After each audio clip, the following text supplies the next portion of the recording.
This is very, very interesting. Many Republicans have been demanding smaller packages from Democrats. As we talked about yesterday, Jen Psaki regularly reminded of the fact that all these different Republicans say Biden's package is too big. They need a smaller package.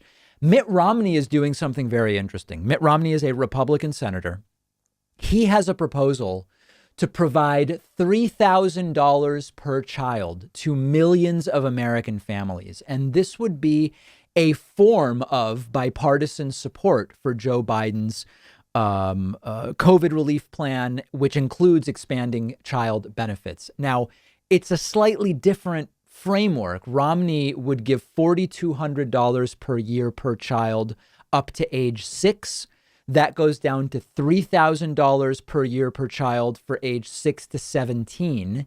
And how that would interact with some of these other elements is in the details that we are still learning about. But what is very interesting about this is that one of the reasons that Mitt Romney and maybe some other Republicans are interested in this is that they think if you give these bigger payments to people, they will be less likely to file. Let me go backwards. Republicans believe that giving payments would discourage parents from finding jobs. And this is their concern with what Mitt Romney and also with what Joe Biden are proposing. This is this very old trope that we hear from the right, which is predicated on the idea that everybody's lazy and nobody has any drive or motivation, and people just want to figure out how to not work at all. Most people, there's an evolutionary thing to this. And I've read some very interesting articles about, people who feel unfulfilled and all these different things. There are practical reasons for that, people seeking meaning and fulfillment. But there may also be an evolutionary reason, which is when you were fulfilled, human advancement potentially stopped. When you were satisfied, you stopped trying to improve your circumstances and those of your children and their children and so on. So there may even be an evolutionary basis for this, but most people want to do something. Most people want meaning. Yes, there are some people who, for a variety of different reasons, want the easiest path out.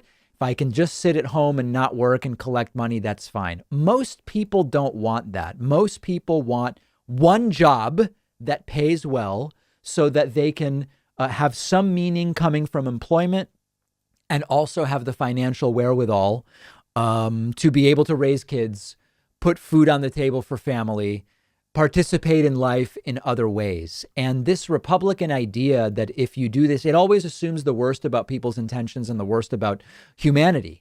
And that's really how these Republicans see people. But I'm glad to see Mitt Romney proposing an alternative to this. Now, this is going to be the way that Romney's idea would be integrated is that Mitt Romney wants it to be an amendment to the Democratic budget resolution.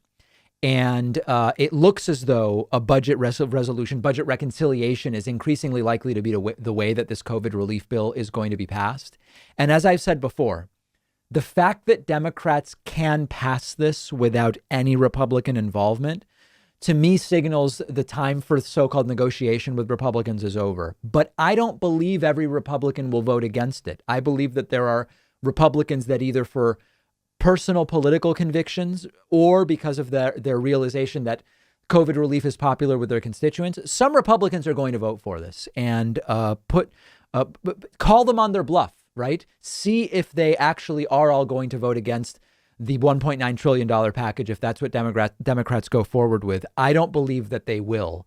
And in particular now with Mitt Romney jumping in, which makes this, listen, I always thought it was naive to think you're going to get this big bipartisan COVID relief bill when the party of Republicans is the party of obstruction. But merely Mitt Romney saying, here's an idea, and then I'm in favor of it, it makes it technically bipartisan, even if nobody else comes on board. So I think these are very, very interesting developments. And to be very clear, I know there are people who keep writing to me saying, Davy boy, why aren't you calling out Biden for the fact that he said 2,000 and now it's 1,400? And why aren't you calling out Biden for the fact that he said the checks would go out right away and they haven't? I have called him out. I called him out in just about every segment I've done, including on yesterday's show. Joe Biden has already not done what he promised, which is he said it would be $2,000, not $1,400 to get to a total of $2,000 with the last stimulus. Joe Biden said $2,000 checks. Now they're talking about $1,400. That's already a problem. Joe Biden also said if Democrats win the 2 seats in Georgia, checks go out right away. Well, it's already February. I understand this takes a little bit of time, but it's time to move forward. It's time to do it with budget reconciliation, whether or not Republicans want to be involved. And I hope, I mean, listen, if Mitt Romney proposing even more money for children is the way to make it bipartisan and get more Republicans to support it, great. If not, it's time for Democrats to get it done by themselves. Let me know your thoughts. You can find me on Twitter at @DPakman.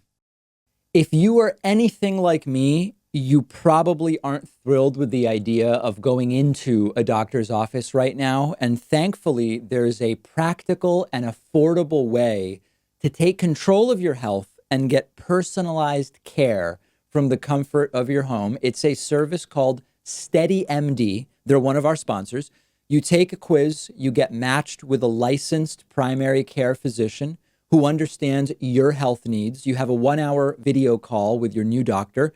You establish a meaningful relationship with them. And after that, your doctor is available to you anytime by text, phone, or video chat. This is not a random doctor on call. Each doctor at SteadyMD has a limited number of patients, so they actually have time to listen to you. You get the personal attention that you deserve.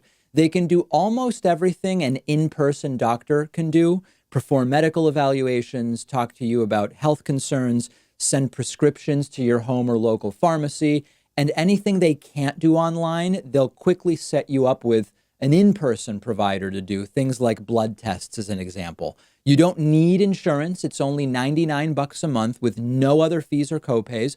There are so many practical advantages to using SteadyMD for primary care, and it's also so much more affordable. Go to steadymd.com/Pakman to take the free quiz, see which doctor is right for you. I took their quiz. They matched me with a doctor who specializes in my particular health needs and situation. The doctor they gave me is a really perfect fit for me and my medical needs. There's no risk, no commitment to get started. Just click the link right underneath this video.